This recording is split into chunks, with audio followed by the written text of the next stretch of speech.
Oremos, hermanos. Señor, nos presentamos delante de ti porque solo tu palabra puede iluminar nuestras vidas. Señor, hoy me presento como un siervo inútil, como un siervo que necesita de ti primeramente.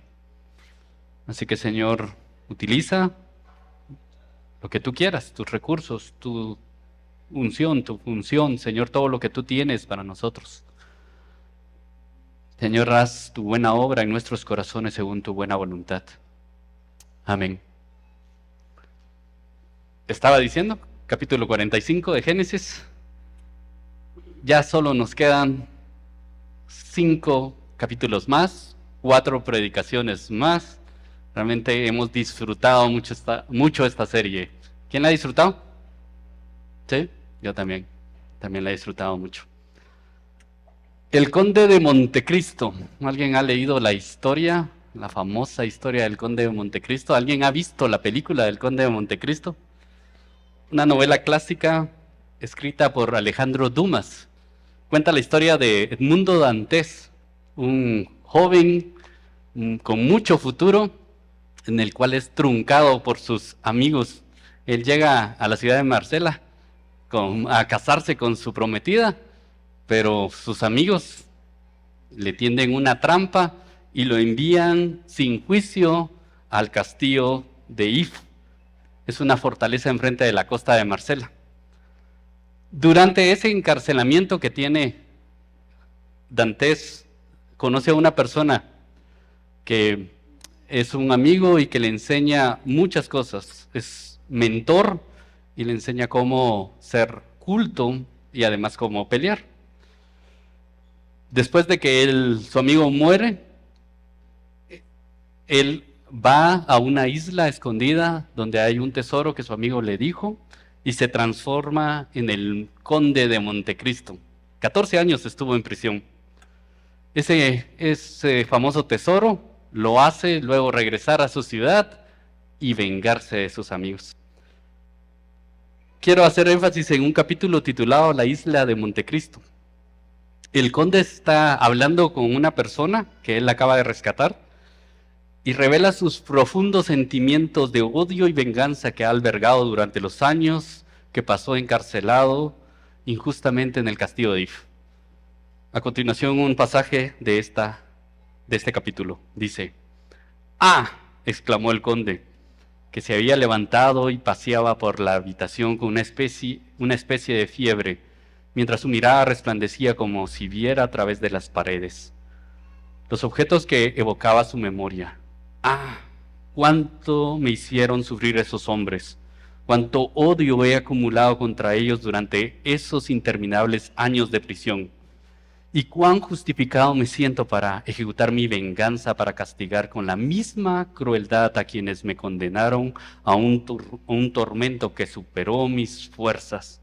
Él continúa: los años de injusticia y sufrimiento han transformado mi alma. Jade, que es quien está hablando. Ya no soy Edmundo Dantes. Él murió en la prisión del castillo de If. Lo que ves ahora es el Conde de Montecristo, una creación de la desesperación y la amargura. Un ser cuyo único propósito es hacer justicia. Una historia muy similar a la de José. Ambos traicionados por sus personas de suma confianza, los dos terminaron en cárcel, los dos pierden todo lo que tienen, los dos en un momento épico se vuelven sumamente ricos, sumamente poderosos y tienen todo el poder para desatar su venganza a los que lo llevaron a ese punto. Pero muy diferente la actitud de José que podemos ver en el capítulo 45 de Génesis a la actitud que tuvo el Conde de Montecristo. Y podríamos preguntarle, ¿por qué?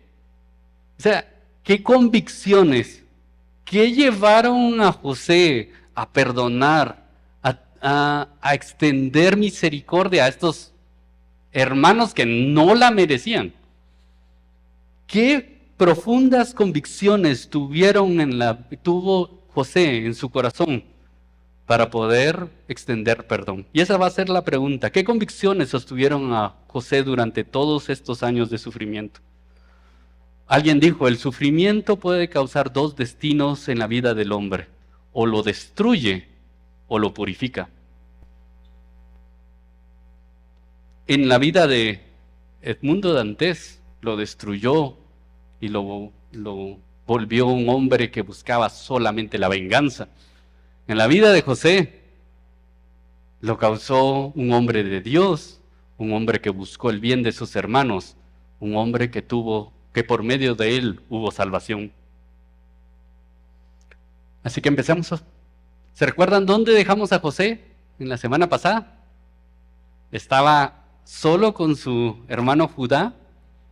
Él le pidió hablar y este es el pico máximo de esa historia. Este es el conflicto. Esto es lo que ahora es el clímax de la historia.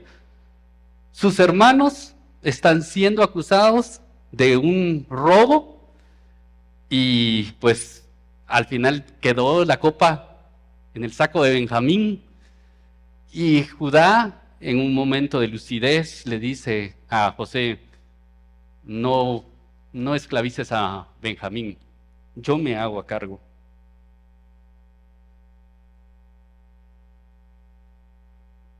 Y en medio de esto nos podemos preguntar, ¿qué decidirá José ahora? ¿Será que tendrá una nueva prueba para ellos? ¿Será que todo esto, lo que acaba de vivir, será suficiente para ganar su confianza? ¿Será que estos hombres no necesitan realmente un escarminio, necesitan algo que los haga volver a reflexionar? Pero todo ese conflicto llega a su resolución en los primeros versículos de este capítulo. Y esta es nuestra primera escena, la revelación. Versículo 1. José ya no pudo contenerse delante de todos los que estaban junto a él y exclamó: hagan salir a todos de mi lado. Y no había nadie con él cuando José se dio a conocer a sus hermanos. Lloró tan fuerte que lo oyeron los egipcios, y la casa del faraón se enteró de ello.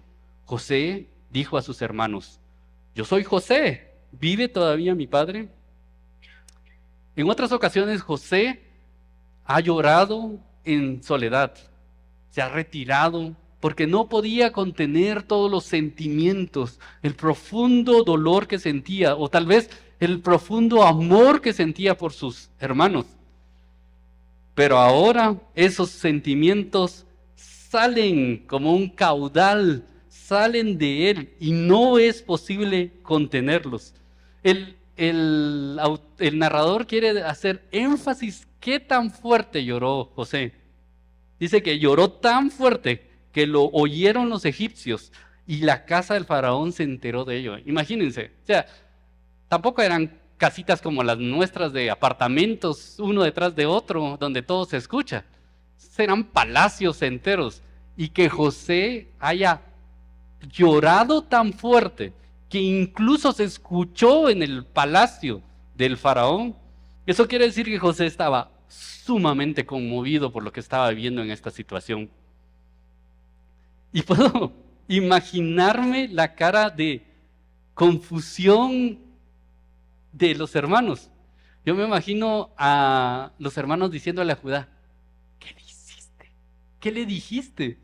O sea, este hombre en un momento comienza a llorar desconsoladamente y los hermanos así como... Y Judá, ya me imagino, dice: yo no dije nada que a este hombre lo pusiera de esa manera. José comienza a llorar descontroladamente, sus emociones se agolpan en una sola dirección. Y al final logra contener un poco su llanto y dice: yo soy José. Es una exclamación fuerte la que hace en ese momento. Y lo acompaña con una pregunta: ¿vive todavía mi padre? La pregunta era tal vez porque, aunque sus hermanos le habían dicho una y otra vez de su padre, él tal vez no estaba muy seguro que esa historia fuera totalmente verdad y que su padre todavía estuviera vivo. O tal vez simplemente él necesitaba asegurarse de que su padre estaba vivo porque quería volver a verlo. La cuestión es que le dice esa pregunta. Pero en ese mismo momento, los hermanos de José seguramente sintieron un escalofrío terrible que atravesó su espalda. Este hombre que se había puesto con ellos, que había presentado con ellos como un hombre frío y calculador, realmente es su hermano que ellos empujaron a un pozo, lo desnudaron y lo vieron clamar en ese pozo mientras ellos comían tranquilamente. En múltiples ocasiones los hermanos de José se han defendido de las acusaciones falsas que han hecho en contra de ellos, pero ahora esa no es una acusación falsa. Ahora ellos sienten la culpabilidad horrible en sus corazones. Seguramente este hombre no los dejará escapar. Seguramente esta será su perdición. Seguramente este hombre derramará toda su ira en contra de ellos. Pero no es así. José lo que quiere es expresar su amor hacia ellos. Y José se revela con una pregunta: ¿vive todavía mi padre? Después de eso, dice el texto, pero sus hermanos no podían contestarle porque estaban atónitos delante de él. Ellos no podían ni siquiera emitir un sonido delante de él.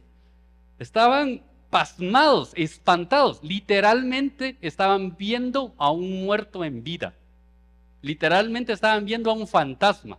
Así que necesitaban de alguna forma, o sea, ellos no podían expresar una sola palabra.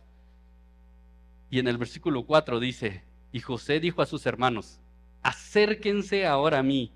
Y ellos se acercaron y les dijo, yo soy su hermano José, a quien ustedes vendieron a Egipto.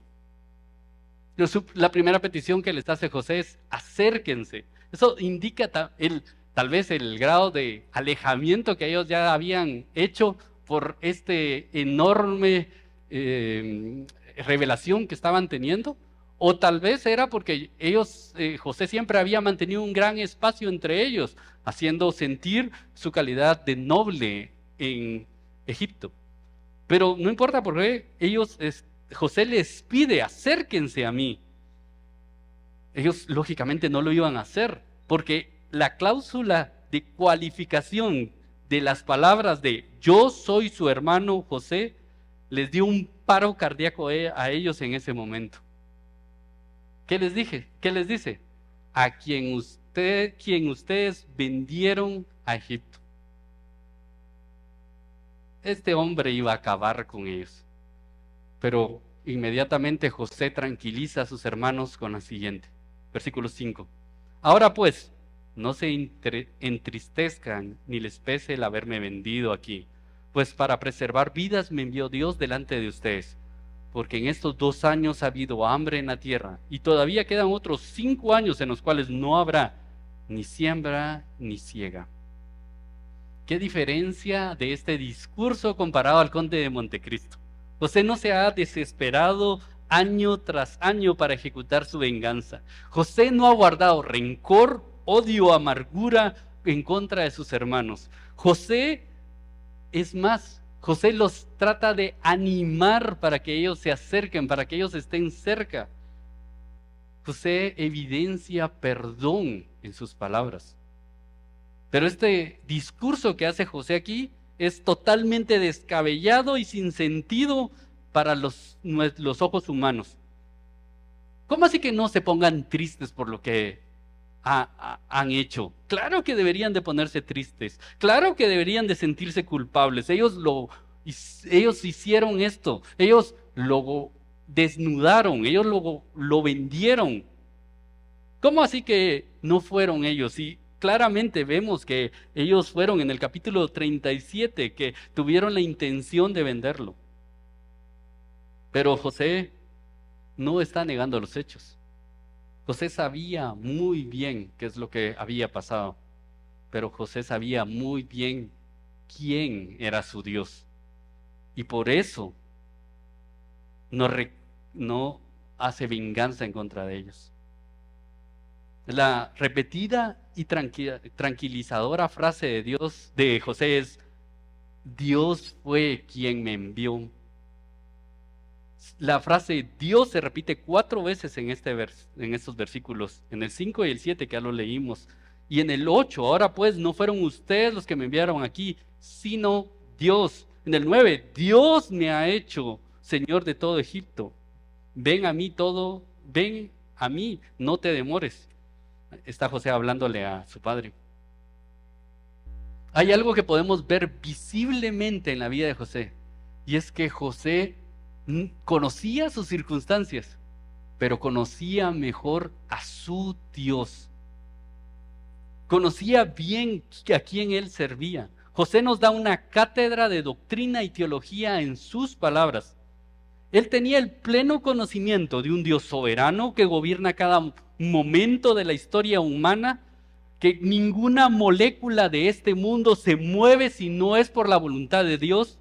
Él conocía al Dios providencial que ha formado toda la historia humana desde el principio de la creación. Pero ese Dios providencial, soberano, no solamente es eso, sino también bondadoso, amoroso, cuidadoso y personal para cada uno de nosotros. José conocía a su Dios.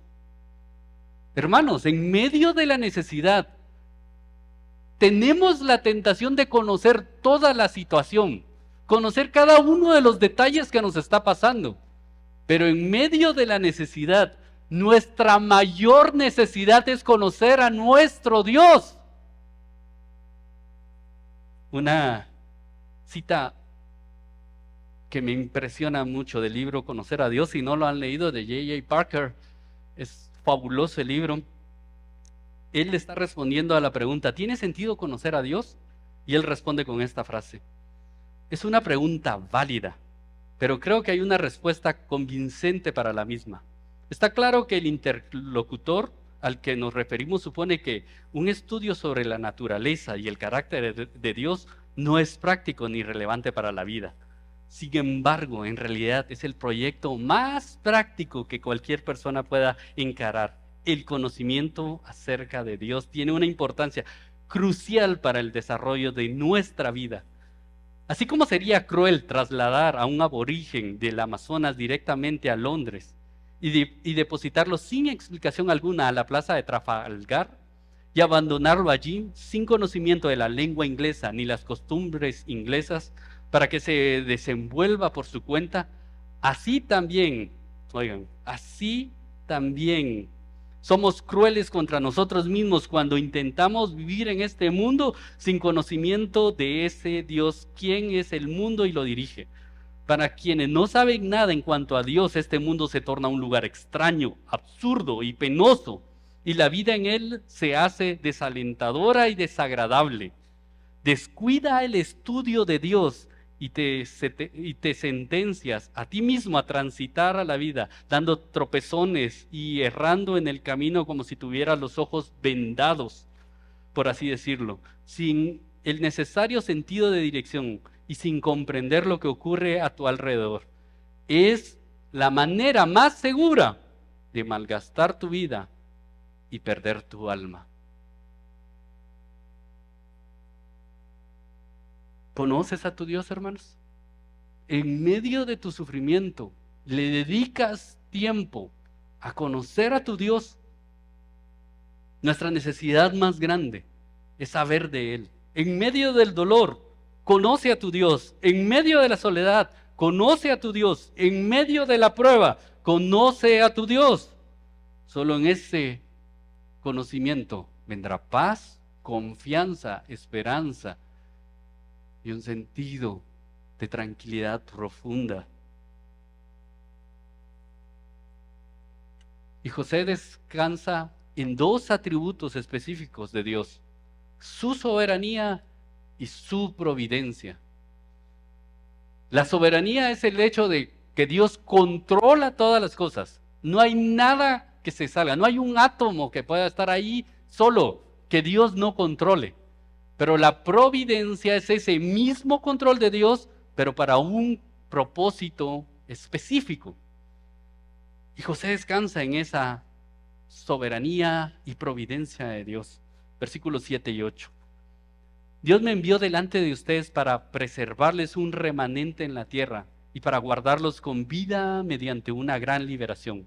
Ahora pues, no fueron ustedes los que me enviaron aquí, sino Dios. Él me ha puesto por padre de Faraón y señor de toda su casa y gobernador sobre toda la tierra de Egipto.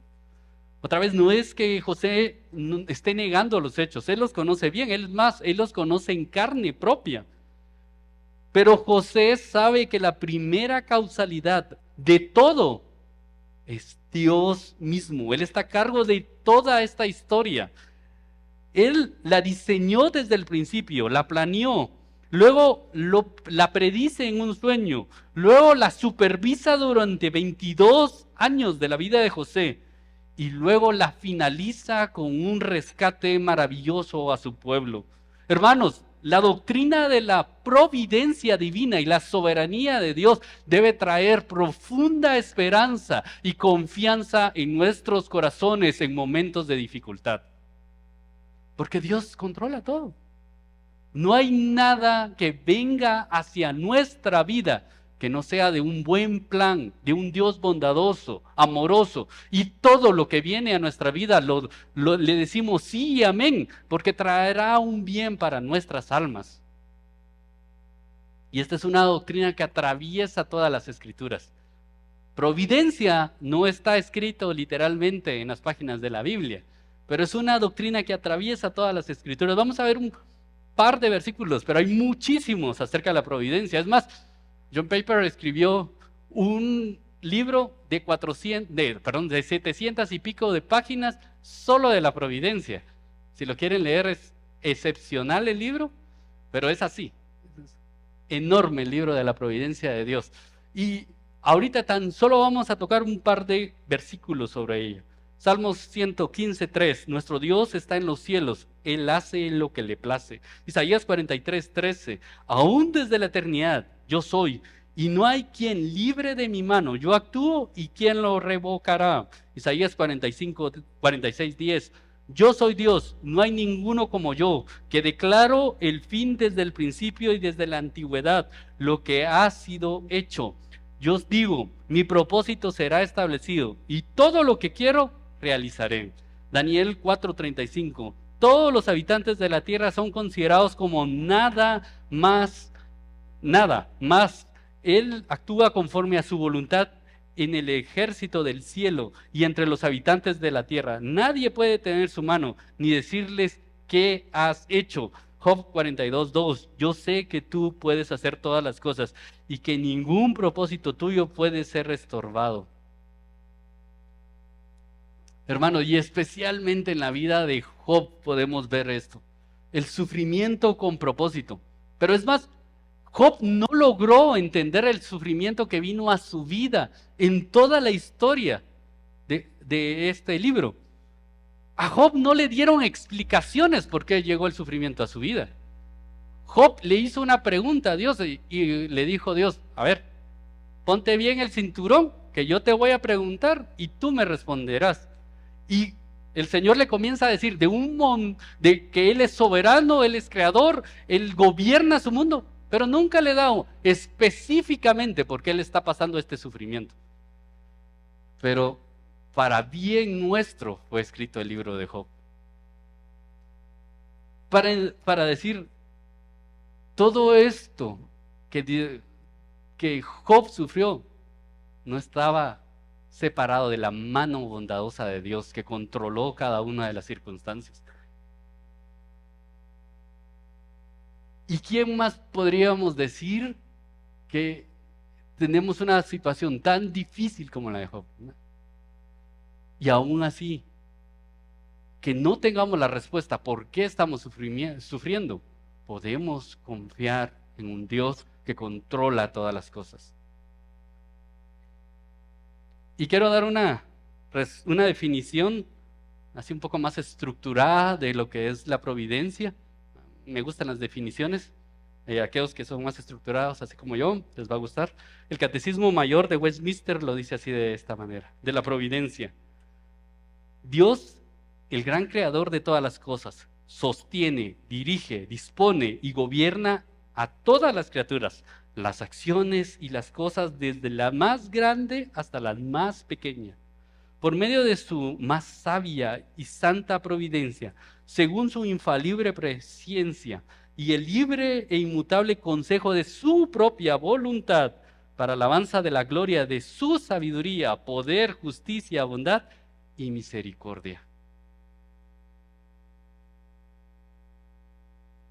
Y la segunda parte dice, aunque todas las cosas acontecen inmutablemente, infaliblemente con relación a la presciencia y el decreto de Dios, quien es la causa primera, sin embargo, por la misma providencia, Él las ha ordenado para que sucedan de acuerdo con la naturaleza de las causas secundarias, ya sea necesaria, libre o contingente.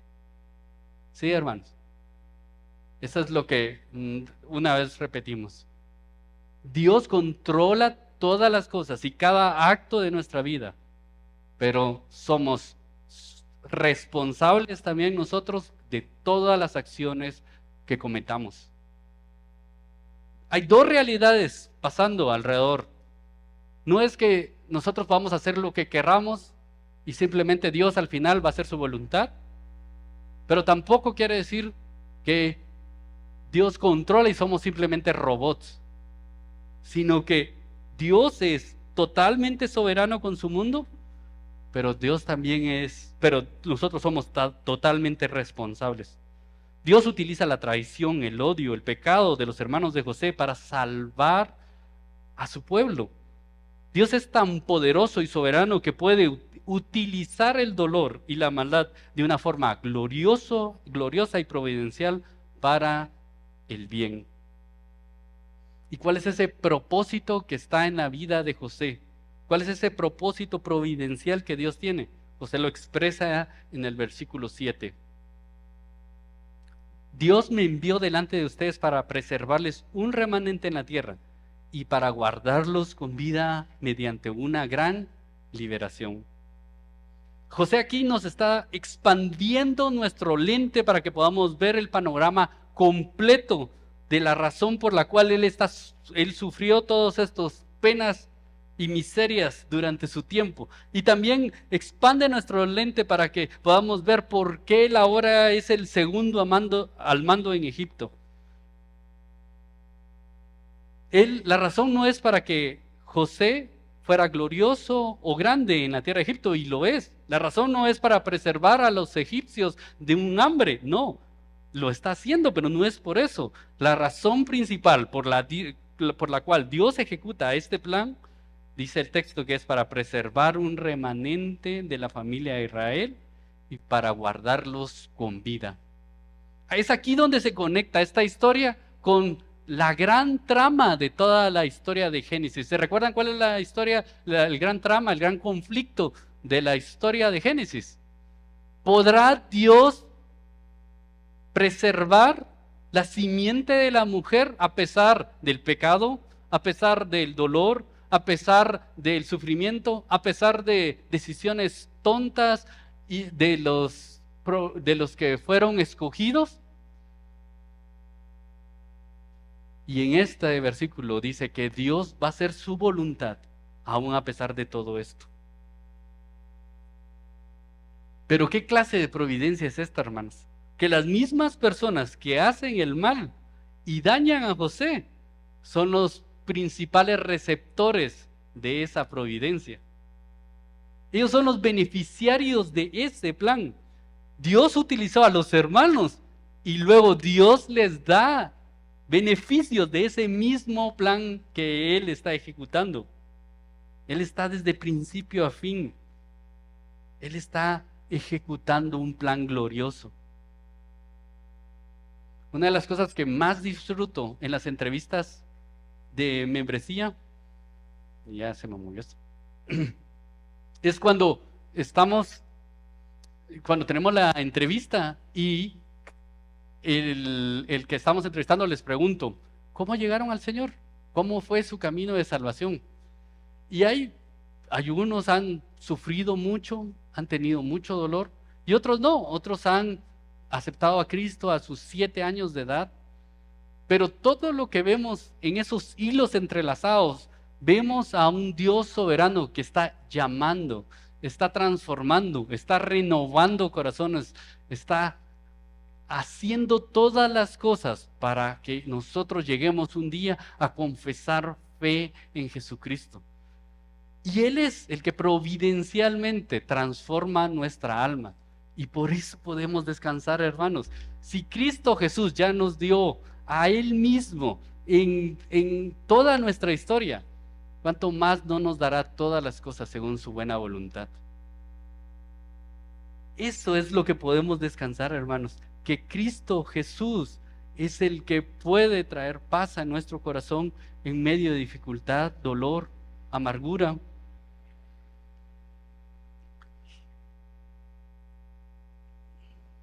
Y José luego llama a su padre para que venga hacia él. En el versículo 9 dice: desen prisa y suban a donde mi padre y díganle: así dice tu hijo José, Dios me ha hecho señor de todo Egipto. Ven a mí, no te demores, y habitarás en la tierra de Gosén, y estarás cerca de mí, tú y tus hijos, y los hijos de tus hijos, tus ovejas y tus vacas, y todo lo que tú tienes. Allí proveeré también para ti, pues aún quedan 5 años de hambre, para que no caigas en la miseria, tú ni tu casa y todo lo que tienes. José sabe por los labios de Rubén en los capítulos anteriores que su padre era ya viejo y que estaba pasando un mal momento. ¿Se recuerdan cuando Jacob le dice a sus hijos que vayan a comprar comida? Cuando no había nada en la alacena. Ya cuando ya estaban contando los frijolitos entre ellos, le dice Jacob: ¿qué hacen ahí parados? Vayan y compren. Otra vez, José está teniendo cuidado de su padre en este momento. Y esta es y José sabe de esta situación. José sabe cuán necesitado está su padre y tiene un sentido de urgencia para que vayan y actúen y traigan a su padre. Él quiere volverlo a ver, él quiere volver a abrazarlo, él quiere estar con él. Pero no va a ser una tarea fácil para Jacob. Jacob le había sido prometida la tierra que él estaba en ese momento, y el Señor lo había llevado hasta ahí, y ahora le está diciendo su hijo que se salga de esa tierra y que llegue a Egipto, un lugar donde a lo largo de las escrituras se mira es un lugar de pecado. Entonces Jacob, esa decisión no iba a ser fácil, pero José lo está animando para que se acerque a él, para que venga.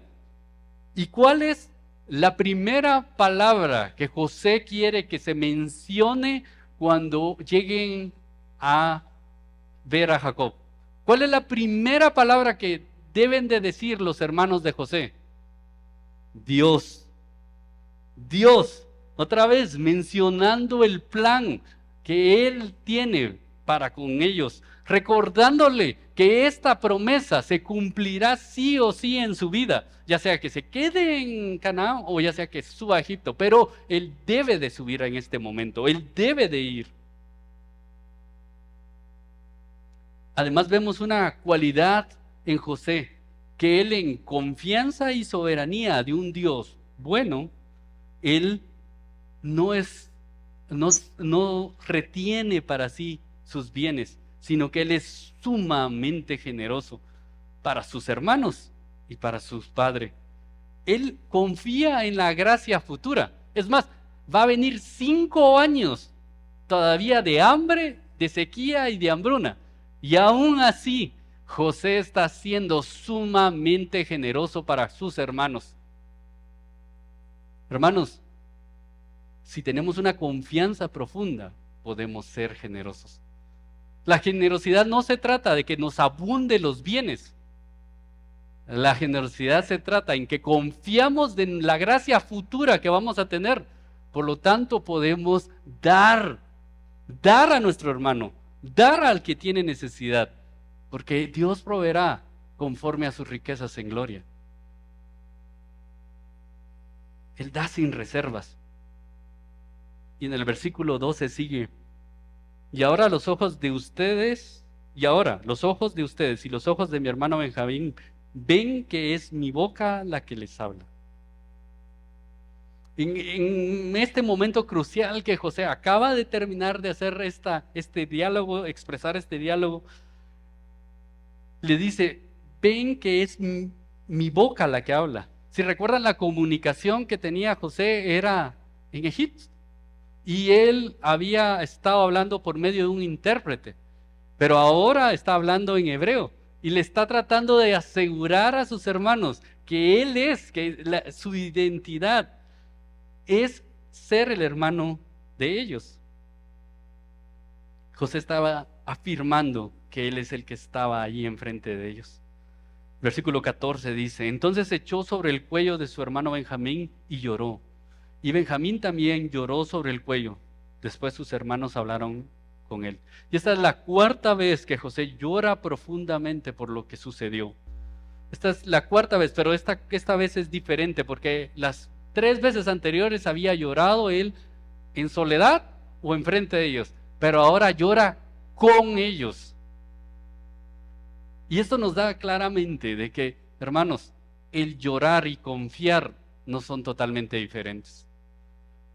Podemos llorar lo profundo que estamos, la situación profunda en la cual estamos atravesando, el dolor que está llegando, y no estamos minimizando en ninguna manera el dolor y el sufrimiento que podríamos estar atravesando, pero al mismo tiempo podemos confiar en Dios.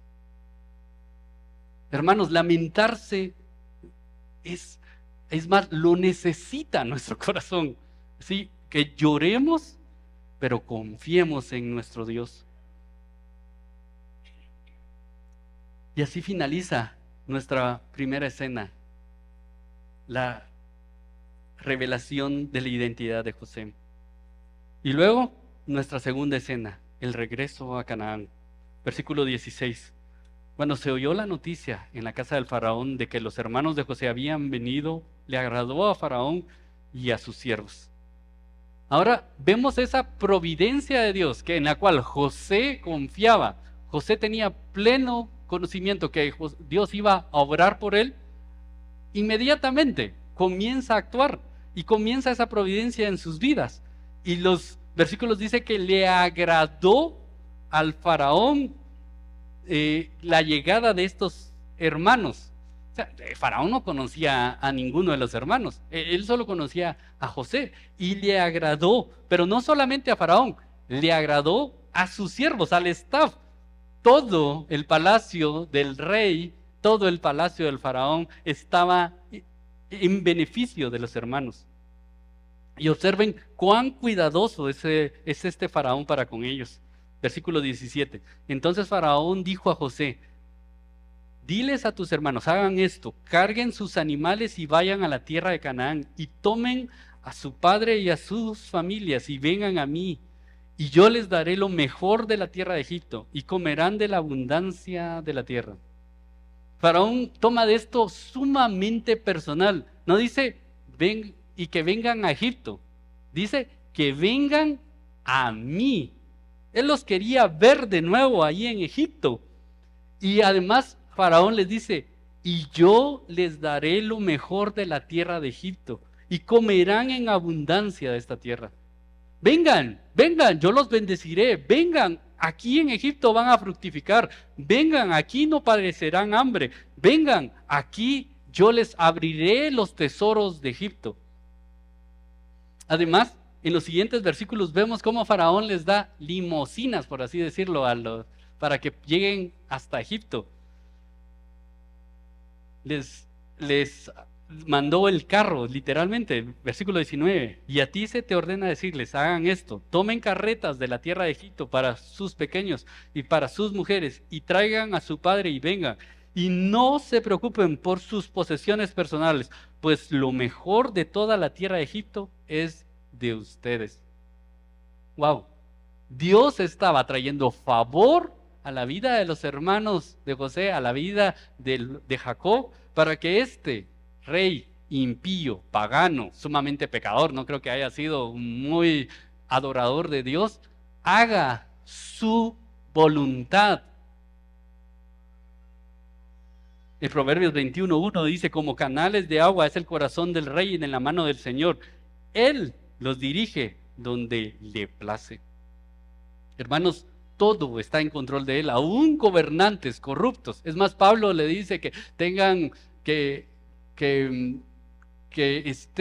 hagan caso, que se sujeten, esa palabra no se venía, que se sujeten al gobierno, porque Dios es el que está detrás de ellos, de los gobernantes. Este es un testimonio profundo para el pueblo de Israel, que ahorita necesitaban valentía para entrar a la tierra prometida. ¿Se recuerdan por qué fue escrito Génesis? ¿A quién fue escrito? ¿A qué audiencia original fue escrito Génesis? Fue al pueblo de Israel a punto de entrar a la tierra prometida. Y este testimonio les indicaba que Dios era sumamente poderoso. Él no necesitaba ni siquiera de armas para conquistar un reino extranjero. Él lo podía hacer por su misma voluntad, entretejiendo hilos en todo esto. Y así que ellos pueden tomar el siguiente paso de ir a la tierra prometida y conquistarla, porque mayor es el que está con ellos que el que está en el mundo. Y luego en el versículo 21 dice: y así lo hicieron los israelitas. José les dio carretas conforme a la orden del faraón y les dio provisiones para el camino. A todos ellos les dio mudadas de ropa, pero a Benjamín le dio 300 monedas de plata y 5 mudas de ropa. Y a su padre le envió lo siguiente: 10 asnos cargados de lo mejor de Egipto y 10 asnas cargados de grano, pan y alimento para su padre en el camino. Las ropas y las vestiduras eran un símbolo intencionado de reconciliación. José le estaba mandando a su padre y a sus hermanos un sentido de reconciliación. ¿Pero por qué? ¿Qué conversación más difícil la que iban a tener ahorita los hermanos de José ante Jacob? Iban a llegar ante Jacob y le iban a decir: ¿te recordás de ese hijo que dijimos que lo habían despedazado unas fieras? Pues no era así. Lo sentimos. 22 años te mentimos. Lo siento. ¿Te recuerdas? Ese hijo ya no es un esclavo vendido como nosotros lo dejamos. Ahora es el segundo en Egipto. Yo no creo que esa conversación hubiera sido fácil. Y José está proveyendo regalos para sus hermanos y dando vestimentas de reconciliación para decirle al padre: perdónalos, perdónalos por todo lo que hicieron, perdónalos por sus equivocaciones, porque este era el plan de Dios aún en medio del pecado. José estaba proveyendo para ellos y además le estaba dando una retribución. De verdad que José fue vendido por 20 monedas de plata y ahora al hijo menor le da 300 monedas de plata. Está siendo sumamente generoso a sus propios hermanos. Versículo 24 sigue: luego despidió a sus hermanos y cuando se iban les dijo: no riñan en el camino. Ellos subieron a Egipto y vinieron a la tierra de Canaán a su padre Jacob. Y le informaron: José vive todavía y es gobernante en toda la tierra de Egipto. Pero él se quedó atónito porque no les podía creer. Porque él se quedó atónito, literalmente en el hebreo dice: él se le detuvo el corazón. Versículo 27, pero cuando ellos le contaron todas las cosas que José le había dicho y cuando vio las carretas que José había enviado para llevarlo, el espíritu de su padre Jacob revivió. Entonces Israel dijo: basta, mi hijo José vive todavía, iré, lo veré antes que yo muera. Esta es una de las pocas historias bíblicas de que ven a un personaje desde su nacimiento hasta su avanzada vejez y pronto iba a morir. Y él dice: basta, Iré y lo veré antes que yo muera. Eso nos indica la fragilidad, lo anciano y la necesidad también de un padre de querer volver a ver a su hijo. Jacob decide, en medio de la promesa de Dios, regresar a Egipto, ir a Egipto, porque no regresar, ir a Egipto y estar con su hijo. Pero también vemos en toda esta historia una poderosa sombra de nuestro Señor Jesucristo. Así como José le dijo a su padre, ven para que no caigas en la miseria tú, de la misma manera Jesús nos llama a todos a que nos acerquemos a Él para que no caigamos en la miseria espiritual.